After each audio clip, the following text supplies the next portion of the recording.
Hello everyone, welcome to Kaizen Minds Academy. Improve daily, achieve greatly. My name is Nisha Yadav and today we are going to discuss about the topic charge against profit versus appropriation of profit from the chapter Accounting for Partnership Firm Fundamentals. That is chapter 1 of class 12th Accounting for Partnership book. ठीक है, तो आज हम इस topic को detail में discuss करेंगे so that आपको चार्ज और एप्रोप्रिएशन में आगे कभी कोई प्रॉब्लम आए ही नहीं. ठीक है, सो लेट्स बिगिन.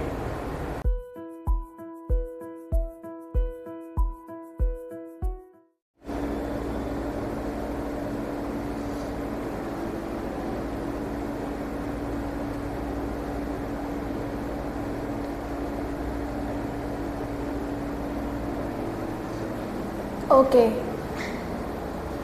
सो अब हम ध्यान से समझेंगे चार्ज अगेंस्ट प्रॉफिट्स और एप्रोप्रिएशन ऑफ प्रॉफिट्स होता क्या है. ठीक है, तो सबसे पहले हम एक एग्जांपल लेते हैं दोनों का. ठीक है, जैसे इंटरेस्ट ऑन लोन. ठीक है, अब आप ध्यान से देखो, लोन क्या होता है? लायबिलिटी होती है, राइट. अब लायबिलिटी क्या है? एक आउटसाइडर का पैसा. अब आउटसाइडर के पैसे पे अगर इंटरेस्ट चार्ज कर रहे हैं, इंटरेस्ट पे कर रही है फर्म, तो वो एक तरीके की कंपल्सरी पेमेंट हो गई ना, देना ही देना पड़ेगा. या हम यहाँ पर एक और एग्जांपल ले लेते, रेंट. ठीक है, फॉर एग्ज़ाम्पल ये इंस्टीट्यूट मैंने रेंट पे लिया है. अब हर महीने मुझे इनकम हो या ना हो, प्रॉफिट्स हो या ना हो, इस साल हर महीने मुझे रेंट तो पे करना ही पड़ेगा. That is my compulsory expense, right. तो इसी तरह इंटरेस्ट ऑन लोन हो गया आपका. इसके अलावा आप और क्या ले सकते हो? डेप्रिसिएशन हो गया. और क्या हो सकता है आपका? इसमें आप ले सकते हो मैनेजर की कमीशन हो गई.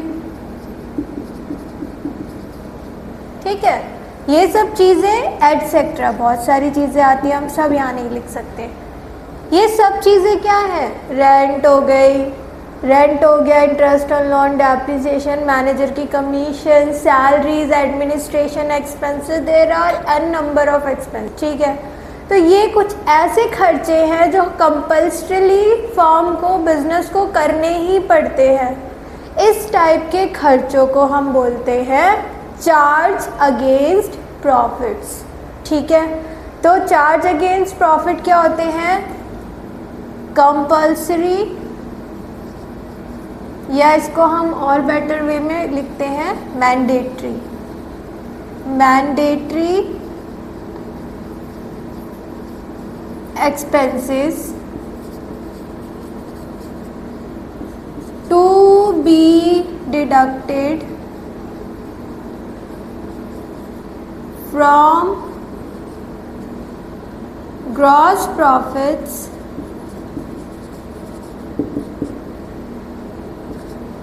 to ascertain distributable profits. मैंने ये डिस्ट्रीब्यूटेबल प्रॉफिट क्यों लिखा है अभी बताती हूँ. देखो, ध्यान से देखो, ऐसे खर्चे जो मैंडेटरी नेचर के हैं, कंपल्सरीली हमें करने ही हैं, to be deducted from the gross profit. Gross profit means जो आपका ट्रेडिंग एंड पीएनएल अकाउंट बनाने के बाद जो प्रॉफिट आता है उसे ग्रॉस प्रॉफिट बोलते हैं. उसमें से जब हम इन खर्चों को माइनस कर देते हैं तो हमें क्या मिलता है? नेट प्रॉफिट मिलता है, राइट. तो उससे क्या आया? Net profit. नेट प्रॉफिट को ही यहाँ पर मैंने बोला है डिस्ट्रीब्यूटेबल प्रॉफिट.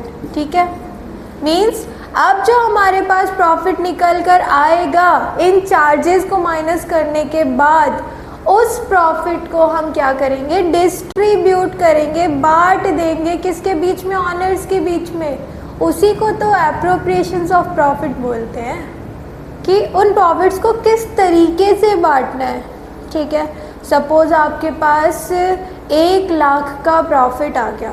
अब उस 1 लाख के प्रॉफिट को ए और बी 2 पार्टनर्स थे, उनमें कैसे बांट रहे हैं, क्या चीज़ें मिलेंगी, उस प्रॉफिट का कौन सा हिस्सा किसके पास जाएगा, वही है एप्रोप्रिएशन ऑफ प्रॉफिट्स। इसमें हम एग्जाम्पल क्या ले सकते हैं, इसमें हम ले सकते हैं interest on capital, partners, remuneration.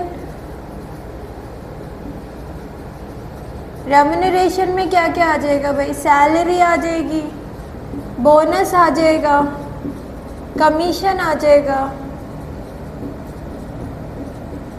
ठीक है, इसके अलावा कितना प्रॉफिट का पार्ट हम ट्रांसफ़र करना चाहते हैं, ट्रांसफ़र टू रिज़र्व, रिज़र्व में डालना चाहते हैं, एटसेट्रा। ठीक है, तो appropriation of profit means distribution of profit. तो इसका मीनिंग क्या बनेगा, distribution of profits among partners is called appropriation of profits। ठीक है, समझ में आ गया। देखो अभी तक आपने प्रॉफिट एंड लॉस अकाउंट तक बनाना सीखा था 11th में। ठीक है, अब 12th में आपको इससे आगे बढ़ना है। दैट मीन्स आपको प्रॉफिट एंड लॉस अकाउंट नहीं बनाना पड़ेगा इन दीज चैप्टर्स। आपको क्या करना होगा, आपको नेट प्रॉफिट में से, ठीक है, तो हम दोनों चीज़ें लिख लेते हैं। एक तो आप नेट प्रॉफिट जो भी आपको गिवन होगा उसमें से डिडक्ट कर दोगे चार्जेस। ठीक है, नेट प्रॉफिट में से चार्जेस डिडक्ट कर दोगे। ठीक है, और जो 11th में हम पढ़ते थे कि जो हमारे एक्सपेंसेस थे उनको हम प्रॉफिट एंड लॉस अकाउंट में ट्रांसफ़र करते थे, तो जर्नल एंट्री क्या होती थी, तो वो एंट्री भी लिख लेते हैं हम। जर्नल एंट्री होती थी profit and loss account debit to interest on loan account. ठीक है, यही जर्नल एंट्री होती थी। तो आपको अभी क्या ध्यान रखना है एट प्रेजेंट, कि हम जब profit and loss appropriation account बनाएंगे ना, तो उसमें क्रेडिट साइड में हम नेट प्रॉफिट लिखते हैं, उसमें से हम वर्किंग नोट में डिडक्ट करके दिखा देंगे सिंपली। ठीक है, अब यहाँ क्या हो गया अकाउंटिंग ट्रीटमेंट। देखो चार्जेस की अकाउंटिंग ट्रीटमेंट सिंपल है, डेबिट साइड में दिखेंगे profit and loss appropriation account में, तो इसमें कुछ भी ऐसा नहीं है जो अलग से मैं समझाऊँ। इसकी जर्नल एंट्री क्या हो जाएगी, ठीक है, मैं एप्रोप्रिएशंस लिख रही हूँ, ये जितनी भी है ना इनको एप्रोप्रिएशन बोल रहे हो, तो एप्रोप्रिएशंस यहाँ पर आएगा आपका profit and loss appropriations account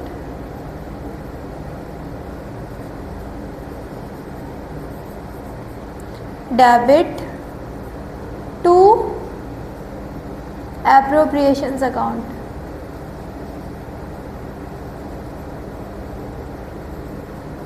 जैसे इस एप्रोप्रिएशंस में हम कोई एक एप्रोप्रिएशन ले लेते हैं, जैसे सपोज यहाँ पे इस एप्रोप्रिएशन की जगह मैंने ले लिया इंटरेस्ट ऑन कैपिटल अकाउंट। ठीक है, अब यहाँ पर एक चीज़ बहुत ध्यान से देखने वाली है बेटा, कि ये जो हमारा प्रॉफिट आता है, इस प्रॉफिट में क्या क्या होता है।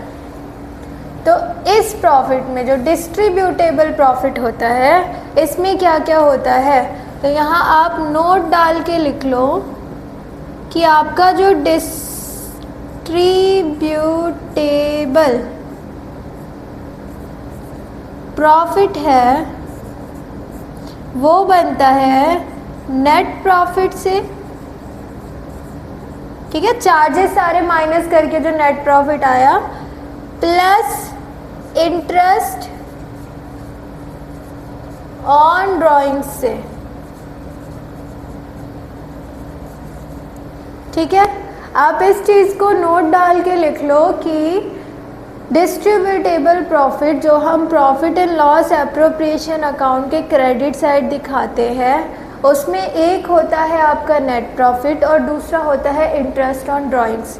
ये जो एलिमेंट्स है profit and loss appropriation account के या उससे रिलेटेड जो भी एलिमेंट्स हैं उन्हें ही हम नेक्स्ट क्लास में डिस्कस करने वाले हैं। तो आई होप आपको ये टॉपिक समझ आ गया होगा कि चार्ज अगेंस्ट प्रॉफिट क्या होता है, एप्रोप्रिएशन ऑफ प्रॉफिट्स क्या होता है।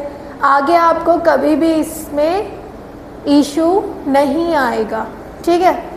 और अगर फिर भी आपको कोई भी डाउट होता है you can always ask me in the comment sections. So that's it for today.